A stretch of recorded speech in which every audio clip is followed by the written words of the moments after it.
Seen the television shows, you've read the books. There are things that go bump in the night.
So pull the covers over your head and get out your flashlights, because we're coming.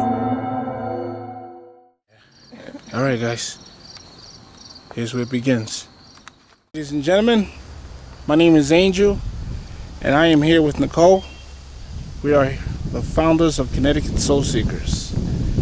We're going to talk to you about some of the findings and some of the experience that we had since we were here in the cemetery. You might ask yourself, why would a spirit want to stay around the place where they were buried? There's legend and myth that says that a spirit stays with their bodies until it actually is put into the ground and laid to rest. But after that, why stay here? Why wouldn't you want to be with your loved ones? We've asked ourselves the same questions, and this is where we started out investigating in cemeteries, learning more, experimenting, and studying before we actually went into clients' homes. At one point, Nicole and I were here at this particular cemetery where we were standing at that location, and as I was filming her during the investigation, we happened to catch a mist. Well, I happened to catch a mist coming past her, coming toward me through the camera. And I was screaming at Nicole saying, hey, hey, hey, hey, you just got a mist that just went through you coming toward me. And I'm going to show you this clip right about now. Oh my God! We're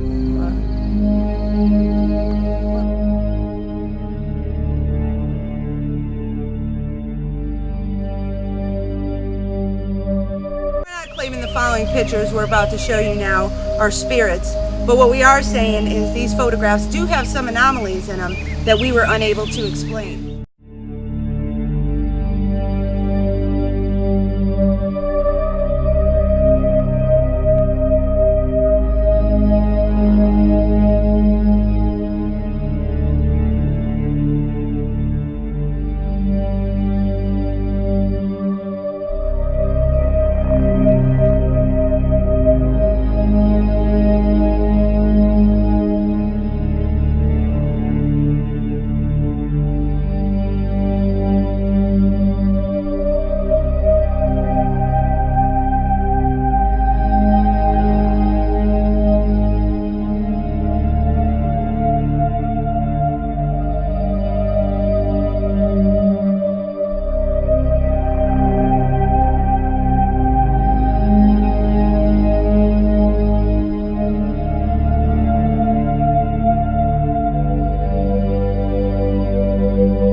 LaRoque.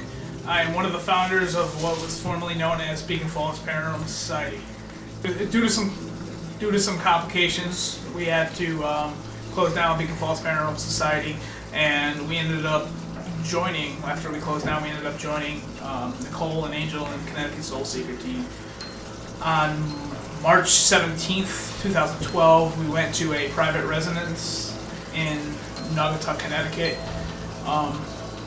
and we got there, we started to set up. There's a lot of energy in the room, and well, in all the rooms, there's a lot of energy and a lot of banging going on. While we were setting up, none of us heard it at the time, but we were setting up and talking, and all of a sudden you hear out of nowhere, it's in the recording. After we listen back to it, you hear some horrific scream, and I honestly don't even know what it was or who it was. I couldn't tell what it was, but it was some horrific scream, and you could tell in the recording that no one knew what it was. No one even paid attention to it. No one even heard it because we just continued talking and setting up. And that was one of many EVPs that we had that night.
There.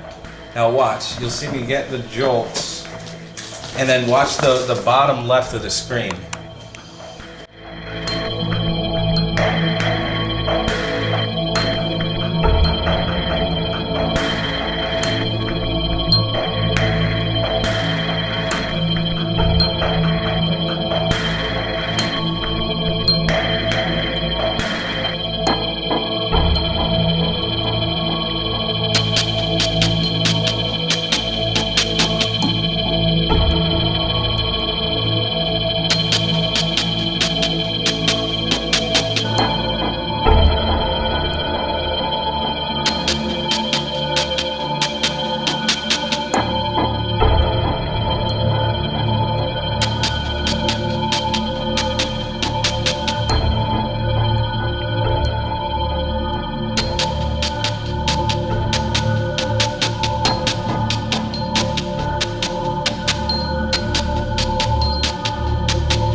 Alright, so now it should start. Kind of going. Can you put that on your TV or? The voice? Yeah.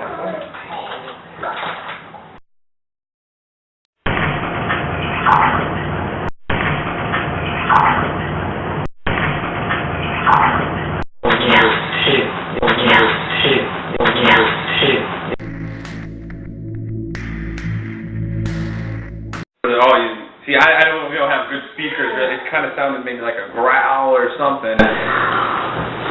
more of a door.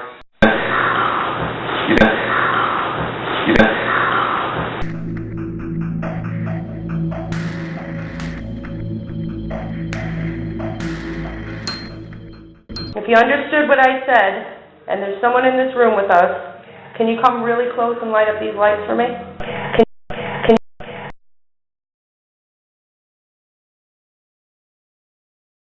While we were investigating, it was myself, Angel, Nicole, and the two clients. We all went into the master bedroom and we sat down and we started doing the EVP session.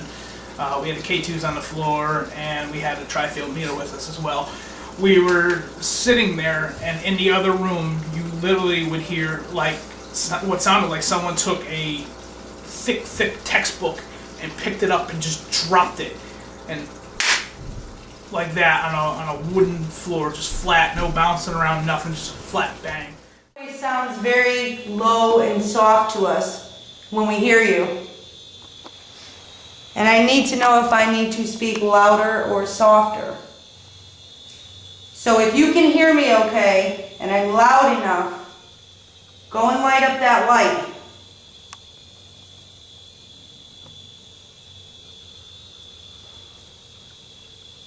If you want us or me to talk softer, then light up the light. That's the easiest way you Oh, there you go. You got that. it. You got it. It lit? Yes, Oh, yeah. to orange. 3. Yeah.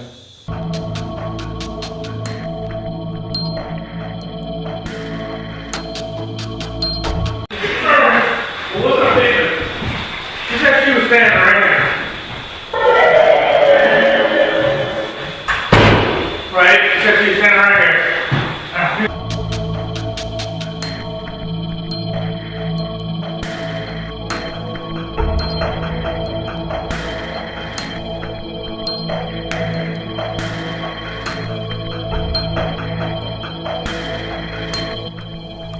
Alright, we're here in Naugatuck, Connecticut, resident, and me and Nicole is actually doing an investigation in the master bedroom, sitting on the floor, and on my left side of the ears I happen to hear like a growl, not too strong, not too light, it was just like somewhere in between, and I jumped out of the floor real fast, and Nicole was actually speaking to whoever was in that room at that moment, and we can actually hear footsteps that was actually getting stronger and stronger walking toward Nicole. And I guess it was getting too close, and it decided to walk back.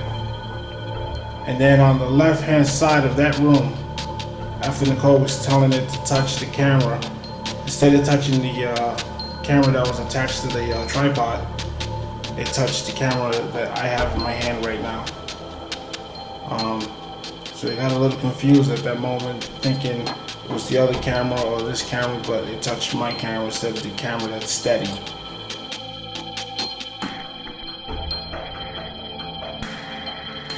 Like, if there's 3 of you, can you make that noise that you've been making? I'm shifting my feet. Can you make that noise that you've been making 3 times in a row?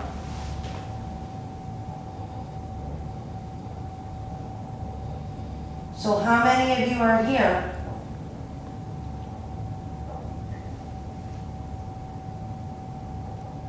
I could have swore I either just heard 8 or 3. Yeah, 3? I thought I heard something, but not from in the room. It sounded like it came from out there.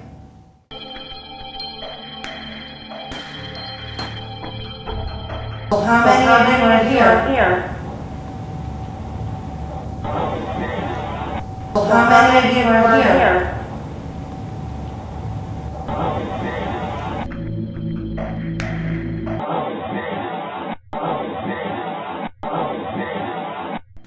I don't know if you knew that we could hear you or not, but we heard you talking to the little boy, to Caleb.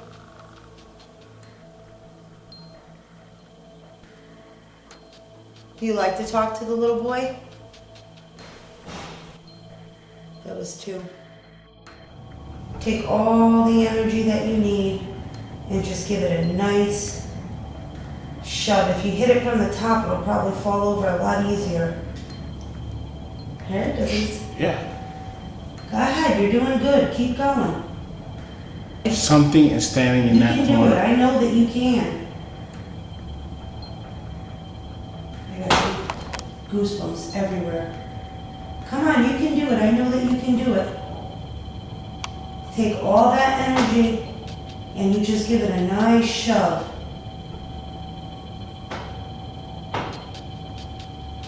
Come on, keep going. You got it. You got this. You can. It sounds like it's coming close to you. I know.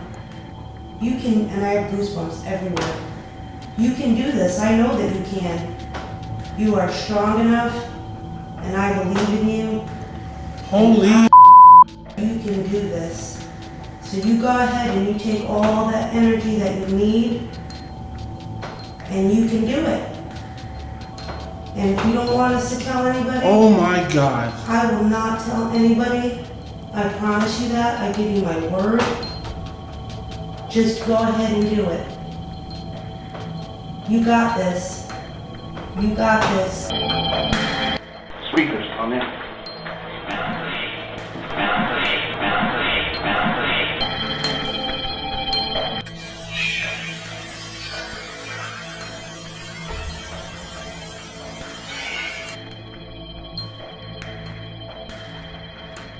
Nice and loud for a yes. Let's begin. Do you want Megan to leave this house? Ooh. Okay, we got your point.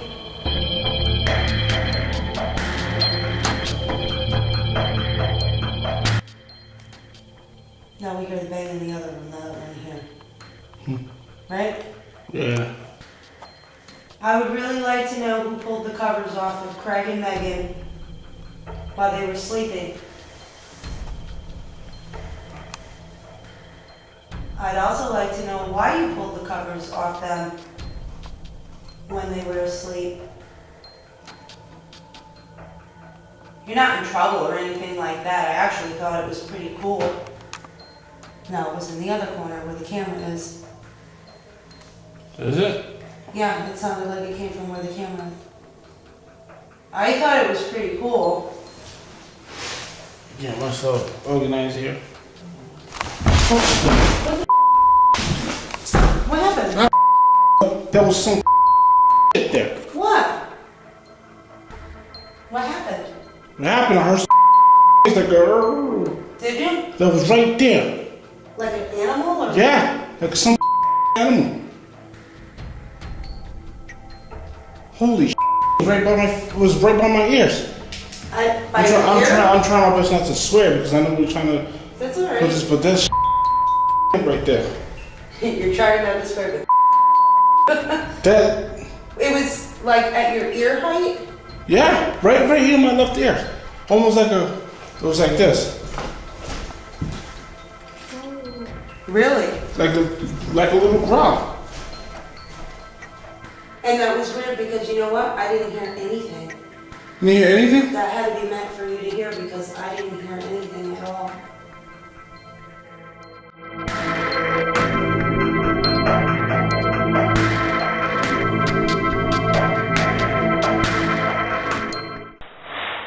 Yeah, myself organized here. Yeah, myself organized here.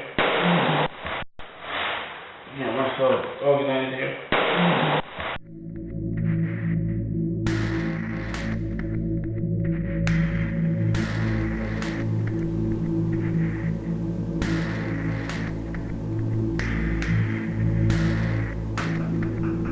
I so wish we could get in touch with D-Dub right now. But it's even to the point now where Brittany won't even say anything to me because she doesn't want to upset me or frighten me. And I don't want her to be like that. I need her to talk to me. Here, it was March 11th. It was a Friday of last year. And I was going away for that weekend. And my husband and Brittany were here. And they were upstairs in Walter's house, my landlord. And they picked up, there were some messes that they found on his floor. They found a circle of fruity pebbles, a symbol of a circle, like with pointed ears with the word die underneath it. And just little messes, spices, garlic powder, onion powder, that sort of thing. Found the empty containers. They had told me about it once I got back. It was Sunday, the 13th, that afternoon, and they told me about it. I had them go in separate rooms to draw me what they saw because nobody took pictures. And they both drew me the same picture of what they saw.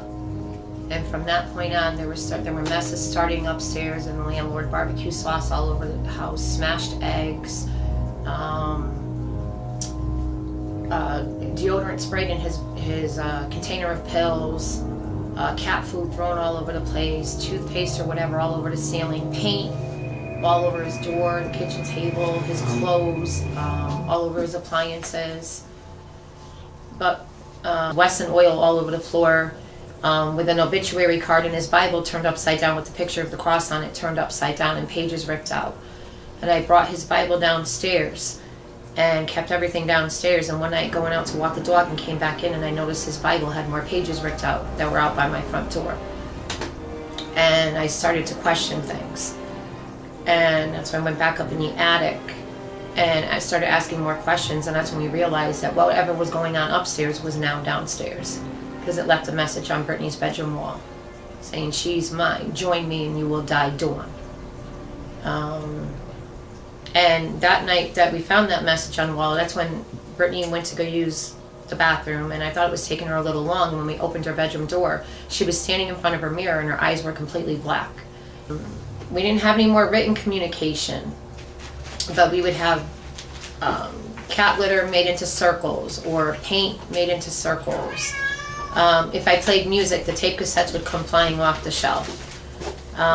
Candles that I had on a table, we heard clanking noises, and the candles were all stacked up on top of one another. I threw out the ones that were actually no good anymore, and when I came home that night, I found those candles taken out of the garbage and put back on my table. But it really just got to a point with our landlord, things had gotten really bad, and that's when we decided to contact Connecticut Soul Seekers. That's when you guys came out and started to do the first investigation. With that first investigation, we had our daughter Brittany involved with that one. And it took place up in Walters, because basically that's where the activity started first.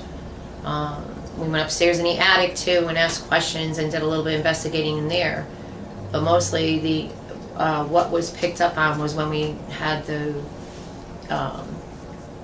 EVPs and we had the ghost box session in Walters. But I'm telling you, that feeling up in the attic that day, I've never had a feeling like that before.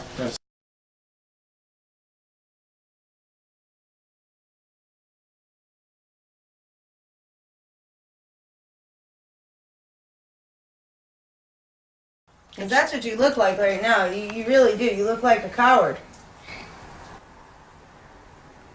And you need to say a little more than hey.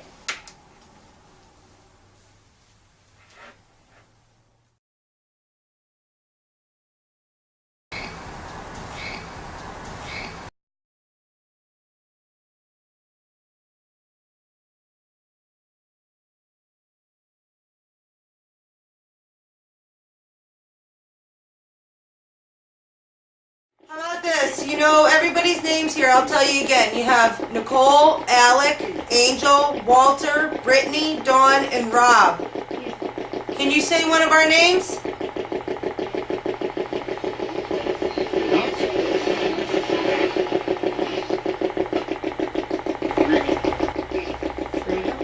Yeah, Brittany. I thought it said Brittany. Just said Brittany.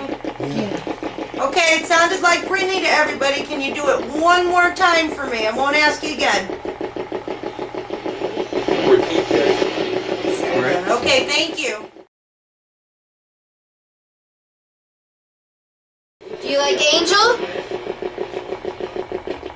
Twice for no, once for yes. Do you like Angel? Nice Do you job. like Nikki? Nice job, Brittany. Do you like Nicole? No. Twice. It's cold. It's really cold in here. Hi, my name is Matt Dowdell. I'm one of the co-founders of the Beacon Falls Paranormal Society. On April 18th, 2011, before Beacon Falls Paranormal Society was disbanded, we were asked by Angel and Nicole of CTSS to come with them on a case in Shelton. I was operating the camera, Angel was operating the camera, another camera. We proceeded to go into the house, set up our equipment. We made our way to the 3rd floor, the attic area. While we were up there, we began hearing odd noises coming from the 1st floor, where the client's apartment was. Me and Angel stayed in the 3rd floor while Nicole and Kevin went down to the 1st floor. A few minutes later, Nicole had radioed to Angel to come down to the 1st floor with the camera. I proceeded to stay in the attic with the client. At that point, the client and I began to notice shadows moving across the room directly behind her. Unfortunately, none of it was caught on camera. There was odd noises occurring throughout the whole attic area as far as what sounded like footsteps. We would see things moving around. At that point, once the activity began to stop, we proceeded to walk downstairs to the 3rd floor where we met up with Angel, Nicole, and Kevin. Are you related to someone who lives in this house? You are? Okay, you are. Are you related to Dawn? Are you related to Rob, her husband? Did you do the writings on the floor and the walls? Was that you? Did that light up? Yeah. That was you. You said, I want the girl. Was the girl Brittany?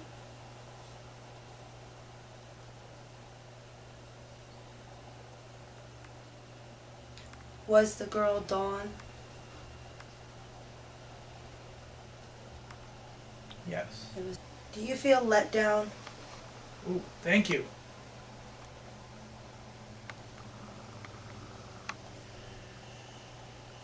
You're disappointed, aren't you?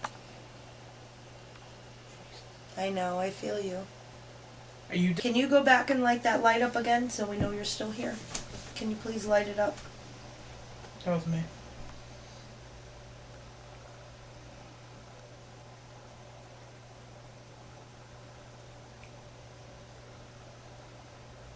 If you need my energy, you're more than welcome to take it. Take the energy from the recorder. Thank you very much. Did you die of lung cancer? On your left side? I try to go about doing what I do. I try not to pay attention to it, feed into it or aggravate it, but there are moments where, yes, I do, because I'm trying to find answers as to who it is and why. As far as having the investigations go, with Soul Seekers and CPR, they tremendously have tried to help and really brought out a lot. We weren't sure what was going on, but with them being here, actually brought out a lot more to help try to figure out exactly what it is and why. Would I recommend their services? Most definitely. And I've had you here several times as it is. I'm okay being friends with you, but even on a professional level. And I would definitely have you out here again. I feel as though you've helped. It tries to give answers, to explain things, even though we're still not sure what's going on because things are still going on. But it has helped to a point to try to understand it, to try to deal with it, to try to live with it each day, not knowing what to expect. Would I recommend you? Most definitely. Have I ever thought I've experienced something like this? No, I've always believed in it. I've always believed in anything paranormal, some things that we can't explain. But when it actually happens to you, you don't realize the simplicity of it until you actually are experiencing it and going through it and having to live it. And it takes on a whole new meaning all on its own. Hi, Hi, my name is Carrie Kearns, and I am one of the co-founders of CPAIR, which is Connecticut Paranormal Encounters and Research. And one of the things that I am going to be talking about tonight is the ghost box. And it's also been known to be called the Frank's box, as well as the spirit box. I've heard it called before. A while back, it used to be a manipulation of a basic Radio Shack radio. They would go and manipulate it so that it can scan through the channels. And what you wind up doing is create a white noise going through the various FM channels. You can use AM also. And then what that does is it allows for any kind of spirit energy to come through, and using manipulation of the white noise to communicate with whoever is inside the room asking questions. One of the things about it is we're still researching it and trialing it, only because there is things such as DJs. You have commercials on air. You also have songs that are playing on air. So is it just a coincidence with all the things that we are getting with these devices, or is it actual real-time EVPs that are coming through? And an EVP is an electronic voice phenomena.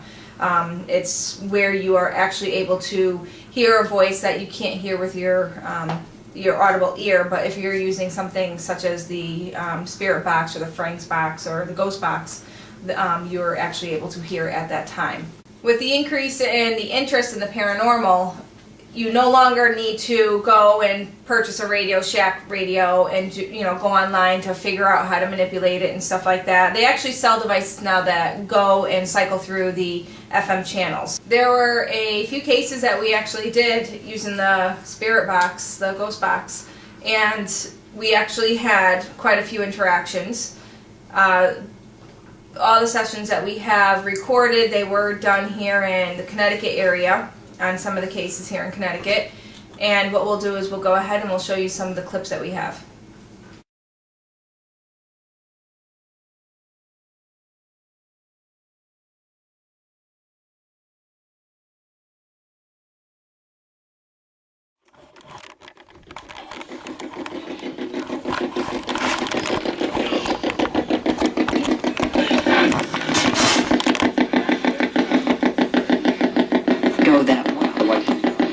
Are you down here with us? Yes or no? No matter how much time left, try talking to us. Please say hello.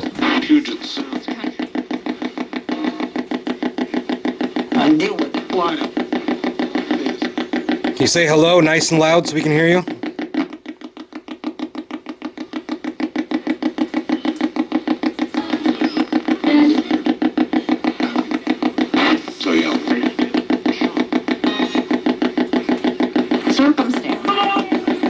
Tell us what your name is, please.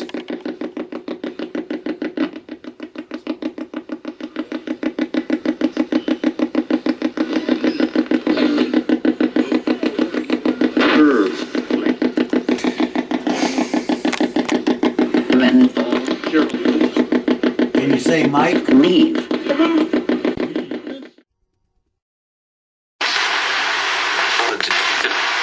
Say the name, Joe.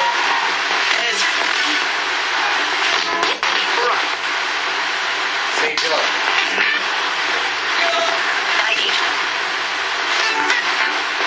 It's like you're singing your name. My name is Carrie. Are you able to say Carrie?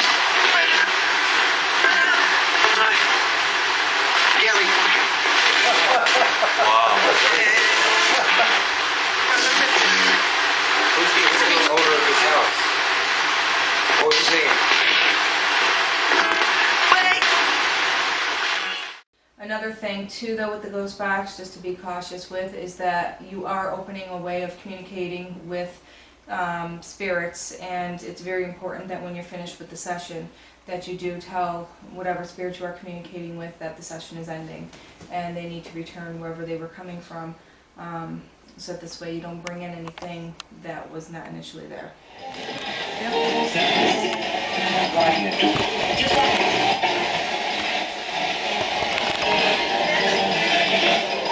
We're trying to communicate with anyone in this house. Is there someone here with us?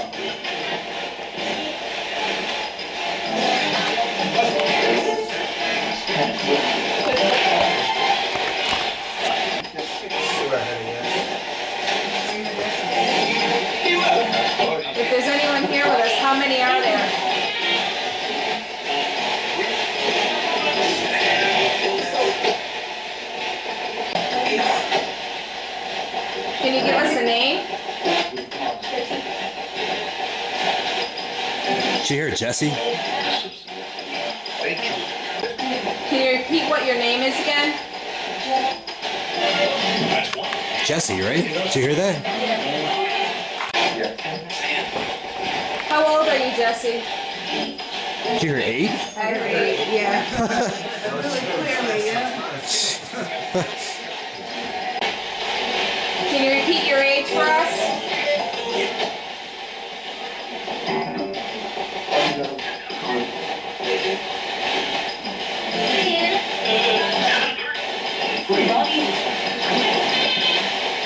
Jesse, if you can hear me, can you repeat your age for us?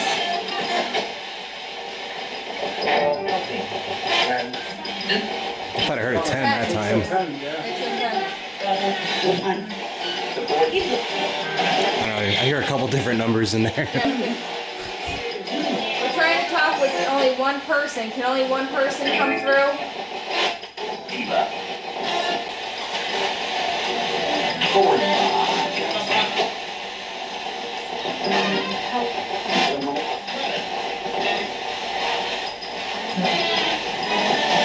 Did you die here?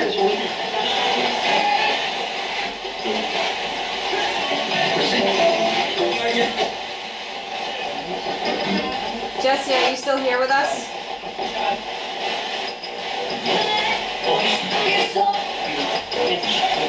I heard that. That sounded like a yes. Did you guys hear that?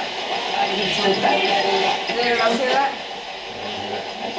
I thought I heard a no when you said if you were still here with us.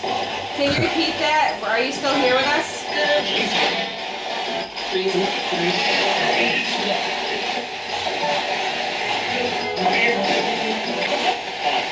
How did you die?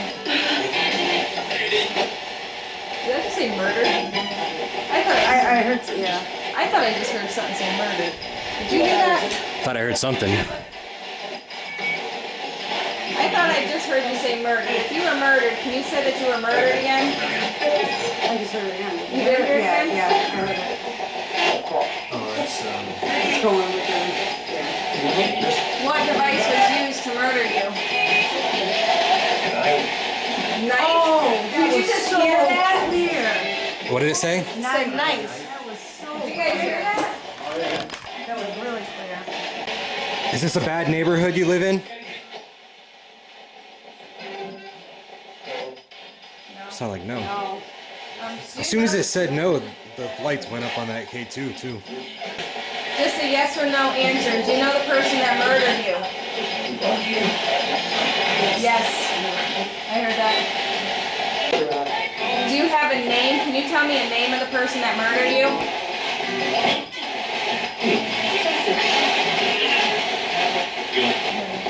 Can you say it a little bit more louder or clearer? We're having a hard time. Who is the name of the person that murdered you?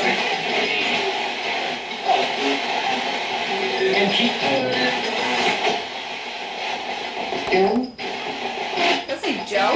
Sounded like Joe. We heard, does that say yeah?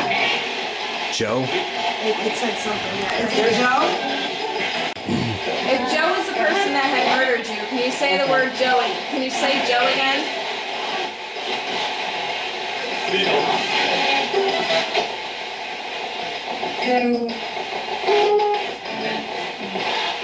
What is your name? Can you tell us what your name is?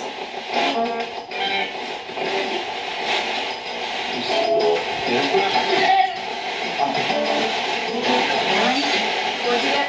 Aaron. I thought I heard Aaron. Is it Aaron?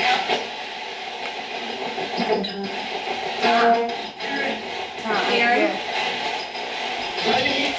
Is there more than one person here?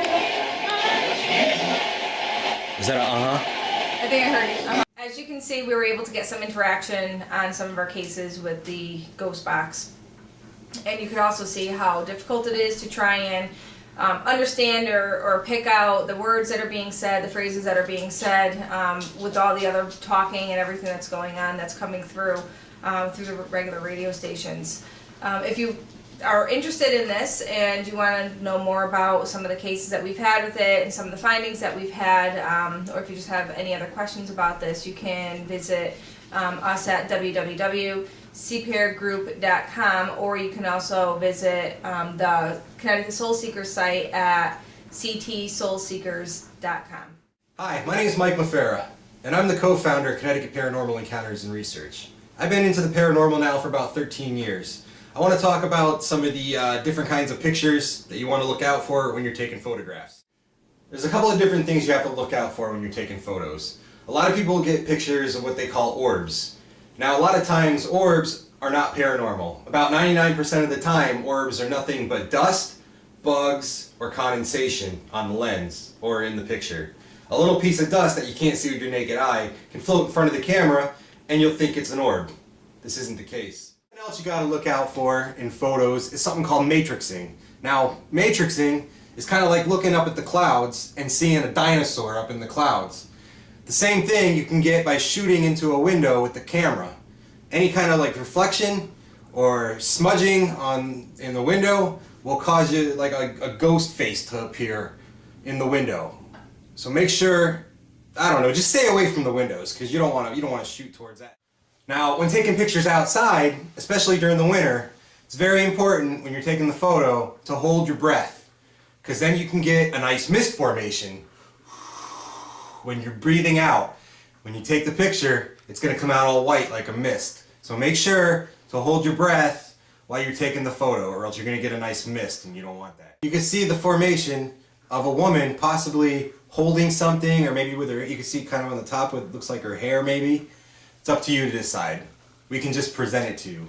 I do want to say about being involved in the paranormal community is that there are a lot of people out there with the same interests and with the same goals. We all want to find out if there is life after death. We all want to find out what people are actually seeing. We want to find answers to a lot of our questions in regards to, what have we been experiencing, the footsteps that people are hearing, the voices that people are hearing, the electronic voice phenomena that we're all hearing. What is making all that? Is it spirits of our loved ones? Is it something else? Are there things such as demons? There's a lot of questions that we all are seeking to find answers to. Amongst this journey that we're all taking, we are finding that we are creating great, great friendships. And it's not only with just a few certain select people, but the community as a whole. We're all coming together, and we are all coming together in what is like a paranormal unity. We help each other out with questions involving cases. We help each other out in regards to techniques being used for investigations. And we've become great friends, and it seems more like a family, a bonded family, as opposed to just a group of friends or a group of people that are, working together but separately.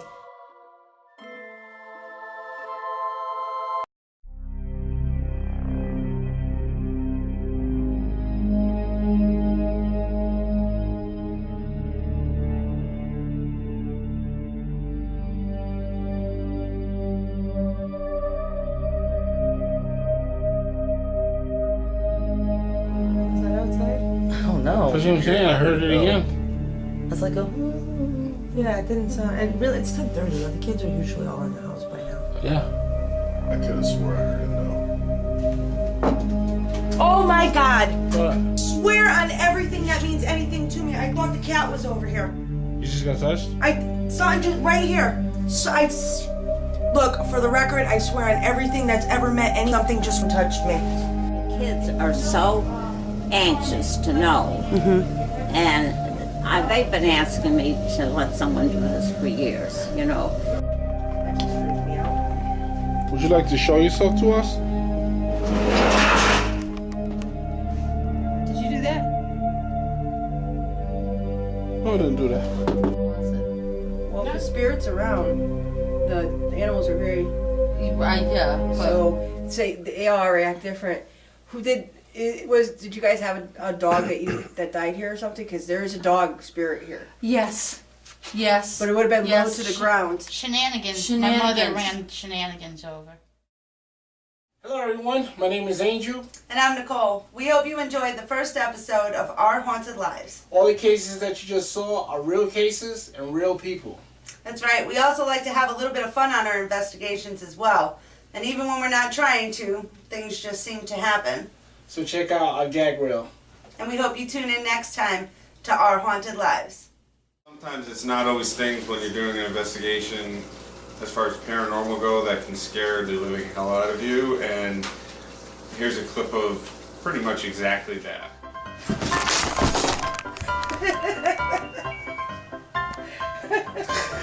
There's a cat. What the hell was that? A cat. Yeah, that was a cat. Was that the cat? Yeah. It's totally a cat. Turn that down! No! Might as well shut her off till these. Yeah. Blah, blah, blah, blah, blah. Alright, we got salads and we got phones. We also got a cat. I don't know. Is there anyone who would like to talk to us?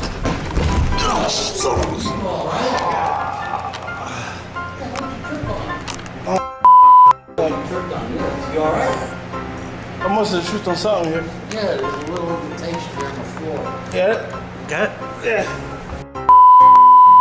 Videotape yourself when you were on the floor? I'm on the floor.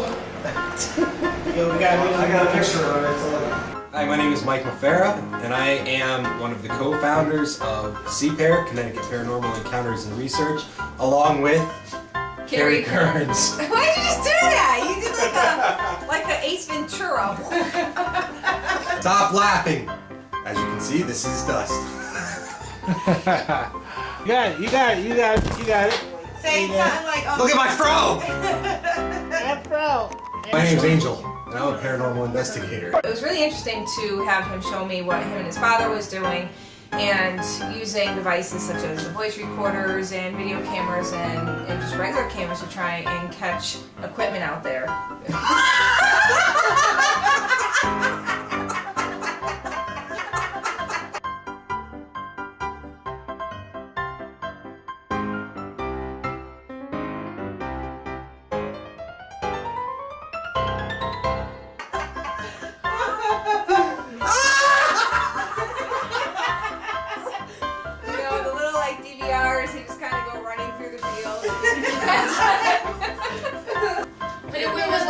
This one. Yeah. No, Does it get rid of that shadow? the co-founder of Connecticut Soul Seekers. Unlike Nicole, I wasn't always interested. My name is Carrie, and I'm the co-founder of CPAIR. That's what happens when Angel brings bad evidence. Baby. Little baby. What are you gonna do? Put his head near you? Investigation on a date. And then in 2008, in I'm sorry.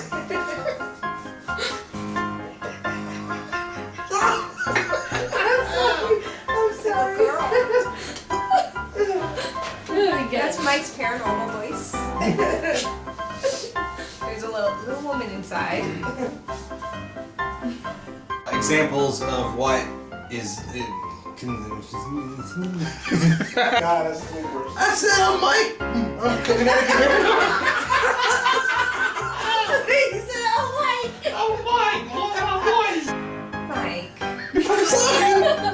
I tried all day. I tried. We can't even get past this. You can't make it past this. And I don't know. What you were interested. This isn't gonna work. I'm so really trying to keep a straight face right now and trying to keep my mouth clean. It's just not really happening. But they are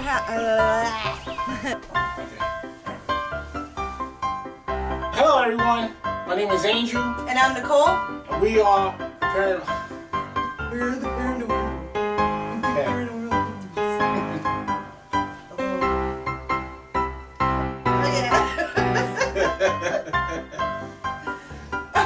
Oh wait, I don't have my teeth in.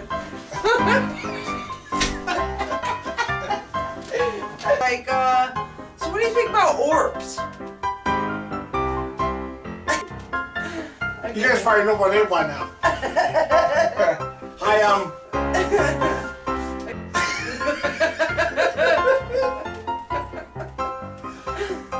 Hi, I'm Angel. That's Nicole. Hello. deep. Should be serious. I think you just smiled, Angel. Don't smile. I'm trying not to smile. You have to be serious. This is a serious investigation and a serious matter. Be serious.